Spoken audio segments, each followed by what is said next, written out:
Hey neighbors, welcome to the Shed Shop in this edition of How To.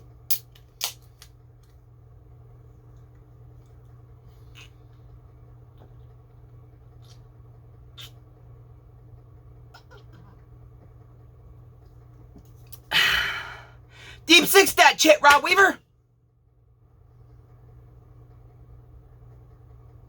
What the fuck did you just say to me, neighbor?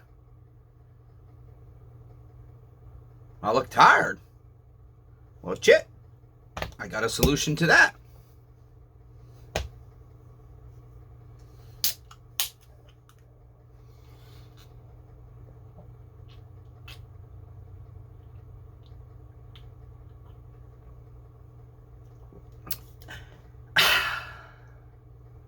What'd you say, Rob Weaver? Deep six that shit. Okay, neighbor. Listen, neighbors, welcome to the Shed Shop. I'm crazy as hell, and y'all know that shit. Bipolar, mood swings, intermittent explosive disorder, situational anxiety, situational depression, brain damage, body damage, financial damage, uncle damage, Dion damage, you guys damage. Fuck it. Trying to have fun. To drown my sorrows. Listen, neighbors. I have on my bench a Stihl 044 chainsaw. Would you like to know what the problem with it is? You said yes, Daryl. Okay, neighbor. Well, my damn saw won't idle. Good news. I have another carburetor that we've rebuilt with our K10 HD kit. Thank you, CTS. They make good carburetor parts. They've been working well for me, and they give me very good prices. Unfortunately, it usually costs like $120 to have my shit shipped from China. Anyways, I don't know that the carburetor's the problem. However, I figured since the saw doesn't have an air leak, it's getting good fuel flow, it's got a very good ring gap, it's an OEM top end, we didn't put new rings in it, it's brand new fuel filter, I have tested our fuel line and it is good, the saw won't idle. So I'm thinking maybe I have a clogged up low jet, but I'm not sure.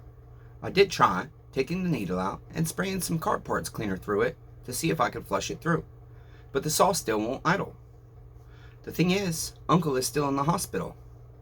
He's probably going to come home with a central line in, and if they can't get his damn abscess to finish draining, he's not coming home. Unfortunately, he's going to be on antibiotics until February 10th. I'll have to administer them once a day if he comes home, along with all his other insulin and all kinds of meds. My uncle's a pain in the ass, but I fucking love him. Okay? He's got a good heart, for the most part. We all have bad hearts in certain ways.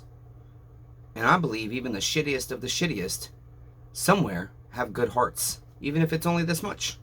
Okay? So, that being said, we're just going to try this real quick, because I figured, why not? I can teach you guys how to change the carburetor on your Stihl 044 chainsaw.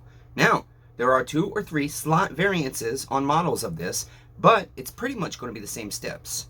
So that being said, neighbors, I forgot to tell you the date. Today is Tuesday, January 23, 2024. Why don't you guys go down in the comments and tell me, how has the first 3 weeks of the new year been for you? Let me know.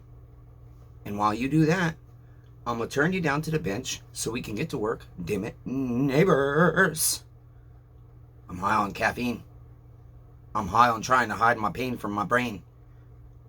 I'm high on you, neighbors, because I have to keep going so we don't fall into financial ruin, because I have to keep bringing you guys the most amazing, most awesome, most unique, funniest, saddest, most depressing, most uplifting, most encouraging, coolest freaking content on the internet ever.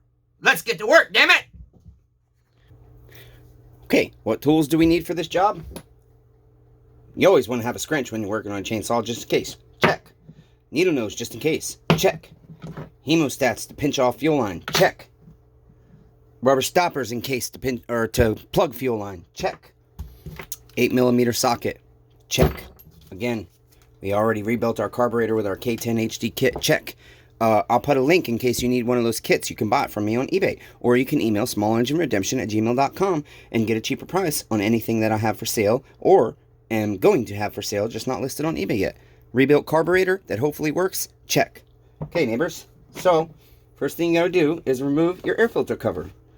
Okay, take your scrunch, unscrew that, and set it aside. Take your air filter and set it aside. Take your 8mm socket. You got two nuts right here. You guys like how I'm trying to own my bipolar. A lot of times I stay in a bad mood because I'm like, I don't want to be viewed as having mood swings and stuff. But I decided no. I'm just going to try and own it and have fun with it and entertain you guys and be crazy. Okay, you pull off your air filter mount. And then you've got to pull this box here. Okay, just like so. Okay. Now, we need to pull this grommet back, okay, and we will have to pull our trigger to pop, I should have debarred this to pop our throttle lever off, okay. I think I'm going to be best to pull this off with needle nose. There we go, okay, and then we will twist that out of our carburetor. Okay. You will need to use a scrunch or something to get behind your grommet and pull that out of the way. Then take your hemostats, or you can empty your fuel tank, whichever you want. Pinch off your fuel line. Okay. And then pull your carburetor. Okay. Take your new carburetor, put it back on. And make sure your fuel line goes onto the nipple. Smoking causes cancer and all kinds of bad stuff. Don't do it, neighbors. Okay, and then we can, while we get our wires out of the way here, put our grommet back on. Make sure the holes line up with the screws. Okay. There we are. And then we take our throttle lever, hook it back into our carburetor right there. Okay, turn it. Spin your grommet up. Put that bitch back on. Okay. We can undo our hemostats here. Pull your trigger again. Push that forward. Some of you might be able to push this in by hand, but I'm weak, so I have to use a tool. Carefully push that back into its notch so it clips in. Okay, hold your carburetor, make sure everything's working. It is. One click. Yes, everything disengages. We're good to go. Now we can put our cover back on. Our shroud, this is called, actually. Okay. Hopefully. You just gotta kind of finesse it and wiggle it until everything lines up. Make sure it's lined up right. Take your time. Don't get pissed off and break it, like I do sometimes. Okay, put that back on, your air filter mount. Take your 8mm. Okay, Guten snug, not Guten tight. Okay, you don't want to over torque these. Okay, snug that one. Do the other side. My clip is coming off my drill. Okay, and then tighten these evenly like a tire. And then we're just going to go ahead and verify and hand check those with our 8mm T screwdriver here, whatever the frick you call it. That's that. Okay, put our air filter back on. Put our air filter mount back on. Get it lined up right. Screw that baby back in. Okay, again, I'm weak and I have arthritic hands. I've been wearing my braces to try and help my carpal tunnel. Okay, snug that up. Set our old carburetor aside. And let's, I've got my screws turned out to about 1 turn right now. If you look on the side here, it tells you a 1/4 turn and 3/4 turn. I find that's not accurate. Okay, so let's see if this biatch idles now. Here we go, neighbors. Oh, wait. That's not an 044. Let me tell you something about this piece of shit. It's got a 211 motor on it. I had a 211 that neighbor Trent gave me a while back toward his 390 that was a tree victim. It only had a couple hours on it. And then I had a 171 that actually is on the channel way back in the beginning, and my seam began to leak. So my gas and my oil leaked here.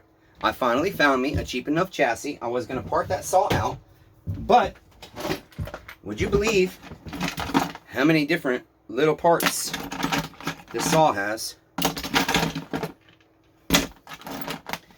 Nightmare to put in, nightmare to put on, nightmare to put in. It just keeps going, neighbors. I want to show you one other thing. Nightmare to put in.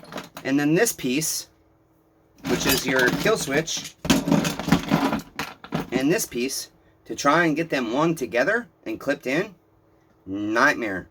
6 hours I've spent on that saw. I got it all put back together, realized I missed something, and then went to start it. I had to take it all back apart because the shroud that the intake boot goes through did not line up right. So I had to take it all back apart, and then I forgot to put my cylinder bolts in. And I tried to start that bitch, and I couldn't figure out why I wouldn't start. And so I checked for spark and had no spark. So I pulled my recoil and realized my air gap was like this. And then I realized, oh shit, my engine pan and my cylinder right here, but the 211 one, this is a 171. It's a great motor, low hours. Anybody want to buy it? Because I tried to start it, I broke my seal, and this had split apart. So I had to take it all apart again, re-permatex it. Well, I used Honda Bond, and tomorrow, ooh, excuse me, neighbors, tomorrow we'll see if that biatch starts. Jonathan Luna, listen, neighbor. I'm out of deer meat completely. I just finished the hamburger burger with some cheddar rice. It was delicious. It's freaking delicious. I just burped it and tasted it, and I'm like, oh yeah, fresh meat. No hormones, no GMOs, no chemicals, no tortured cows. Just a deer that's lived its life and sacrificed its life so I could get fat. Thank you, dear. Thank you, Jonathan Luna. I want some more meat, damn it. Come pick up your saw. That being said, let's wrap this up and hope we have a victory, because next I've got to go list dozens and dozens and dozens of parts on eBay so they can take 30% from me and I can make this much profit, and then I have to file taxes, and then they're taking my disability because I made too much money on eBay, even though I'm really lost money because of all the money I've spent to have the stuff that I'm selling on eBay. Neighbors, it is life. What are we going to do? Hashtag persevere. Buy my shit. I need money, damn it. Seriously. Love you guys. Knock the baby powder over. I am. I'm just going to own my craziness, you guys. This is the new me. If I'm in a bad mood, I'm in a bad mood. But if I'm in a good mood, I'm not going to keep myself in a bad mood because I don't want to look like a bipolar, mood-swinging woman on her period. Sorry, ladies. Love you. Okay. Put this bitch on full choke. And this has got lots of compression. And I love how I always decide to end my night hurting myself. It might take a lot of pulls. Oh, why is our chain spinning? That's not good. Yeah, I wasn't doing that before.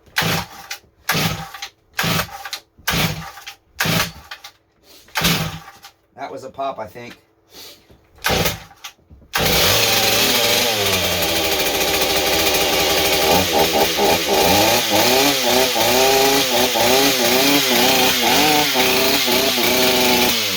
Probably gonna die, I knew it. It's way too rich. So, I don't know why our chain is spinning. I rebuilt our clutch. So I'm going to lean this bitch out just a little bit. Turn our idle up a little bit to help out. These idle screws on these are tight. Woo, we got to open the door, neighbors. Can't breathe. Shit. I'm going to die. Carbon monoxide. Okay, let's try this shit again. Uh-oh. Yeah, I can't do that. Damn.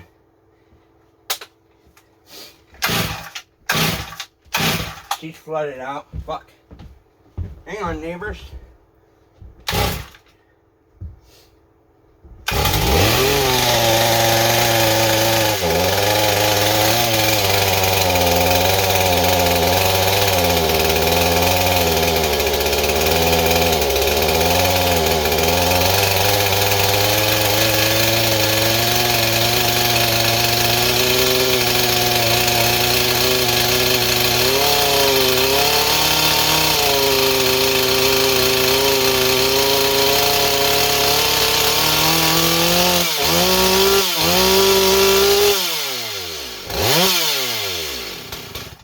She doesn't want to idle. My screws were out way more than I thought they were, I guess. Unless they rattled out. So let's go quarter, half on the low side.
Okay, well, it's idling, but the problem is the chain is spinning, and I noticed when I pull my cord, my chain spins, and that shouldn't happen. So we're gonna have to go in there and see what is causing that, because basically either our sprocket where our retaining clip and washer are, we might have something not quite lined up and pushed in all the way, and so that could be holding the sprocket too tight against the or the sprocket could be pushing outward against the retaining washer and clip that's on the end of the crankshaft, and that could be it. Or maybe Chainsaw Redeemer made a mistake and he put his non-rebuilt clutch on, because the other thing is, if the clutch is really loose, it could be grabbing the sprocket. But pulling that easy, that should not spin our chain.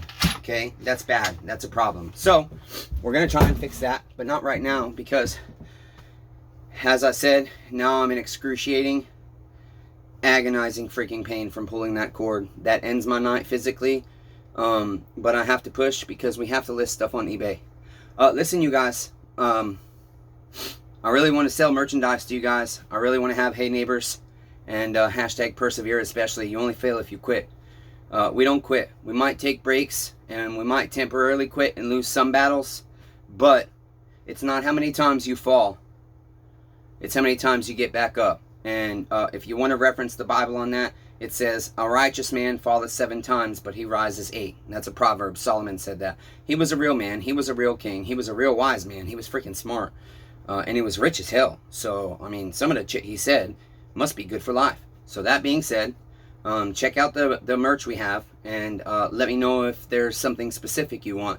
I know one of you asked for a t-shirt with a picture of me and Angel, but I'm struggling to get that done because I'm not tech savvy, and with Unc being in the hospital and everything else. And then Blanche, I did you dirty. I'm so sorry that I never made that video of that cop punching that dog. I really should. I'll try to check on that in the next couple of days and see if anything ever happened to him. But most likely, you guys know how it is.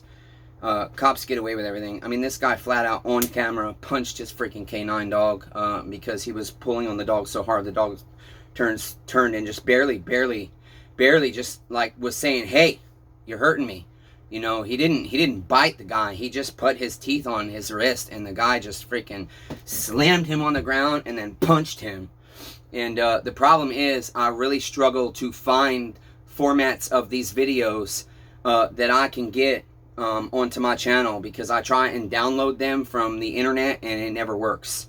Okay, so that is part of why I didn't do that video, Blanche. I'm so sorry, neighbor. You do so much for this channel, and I know how important that was to you, and I really did you dirty not making that video. Please forgive me. I love you, neighbor. And I love all you neighbors, even though I really freaking suck at it. Remember, be kind to one another. We are all facing battles. Life is hard. We're swimming through the shit soup of life together, and once in a while, we got to lend each other floaties. Sometimes you got to let somebody go on your shoulders, and you got to dunk your head into the shit soup to help their life a little bit. And then when people see that, all of a sudden we stop shitting in the shit soup of life, and we make it less shitty for each other. It is really hard, this life, for all of us. A lot of people up here like to have an easy life, but you never know what's up here. You never know what's inside their home. You never know what's going on with their job. They might be barely clinging to losing their house and their car and their kids and their wife, or their husband and the kids, and blah blah blahs. Okay, so it's hard to be kind to unkind people, but if we continue to be kind to one another, it will have a chain reaction effect, and we really can. This small 1,200 people community right here can impact massive change in the way this world is operating and how much hate is in this world. We need to impact kindness into the world, okay? And perseverance. And people with mental health out there, you guys, and physical health problems, own it. I'm trying to own it, okay? Don't be embarrassed. Listen, some people don't have testicles because they had cancer and they're embarrassed to talk about it. My left testicle might be getting removed, okay? And if it does, I'm just going to be honest with you guys and share it, because somebody else might be embarrassed or think, you know, I can't do this, blah, blah, blah. Well, I won't be able to show you a beautiful wife on my arm because I'm going to be single the rest of my life. But I can show you that you can keep going no matter what life throws at you. Just don't give up, okay? Don't give up. Keep trying, keep persevering, push hard, and love your neighbors. Till next time, neighbors, let's keep persevering. I'll let you know what the hell happens with this saw eventually. Love you guys.